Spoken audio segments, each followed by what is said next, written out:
ஒரே ஒரு கொஸ்டின் மட்டும் சார், இன்ட்ரெஸ்ட்டுக்கும் இன்வால்மெண்ட்டுக்கும் என்ன சார் வித்தியாசம்? இன்ட்ரெஸ்ட்டுக்கும் இன்வால்மெண்ட்டுக்கும்.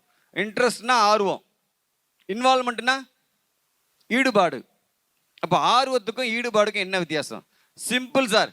நம்ம பிள்ளைங்க காலையில் 5 மணிக்கு ஏஞ்சி நம்ம படிக்கணும் எக்ஸாமுக்கு, இல்லை 4 மணிக்கு வச்சுப்போம், 4 மணிக்கு ஏஞ்சி படிக்கணும் அப்படின்னு அலாரம் செட் பண்ணி படிக்கணும்னு நினைக்கிறான் பாருங்க, அதுதாங்க ஆர்வம். அந்த ஆர்வம் ஒருத்தொன்ட்டையும் இருக்கணும். 4 மணிக்கு அலாரம் வச்சு படிக்கணும் அப்படின்னு நினைக்கிறான் பாருங்க, அதுதான் ஆர்வம். அப்போ ஈடுபாடுனா என்னங்க? 4 மணி அலாரம் அடிக்கிறதுக்கு முன்னாடி தானா இவனுக்கு ஒரு விழிப்பு வரும் பாருங்க. அந்த அலாரம் அடிக்கிறதுக்கு முன்னாடி ஒரு விழிப்பு ஏஞ்சி படிப்பான் பாருங்க, அதுதான் ஈடுபாடு. ஏன்னா நம்ம சிந்தனை ஃபுல்லாக எதில் இருக்குன்னா மனசுக்குள்ள இருந்துக்கிட்டே இருக்கு, நம்மளை தூங்க விடாம.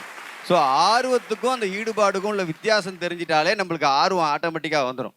நம்ம பசங்களுக்கு கிளாஸ் ரூமில் போய் பார்த்தீங்கன்னா எதுலேயே இன்ட்ரெஸ்ட் காட்டுவான், ஆனால் ஆசிரியர் பாடம் நடத்தும் போது இன்ட்ரெஸ்ட் காட்டுவான்னா காட்ட மாட்டான்.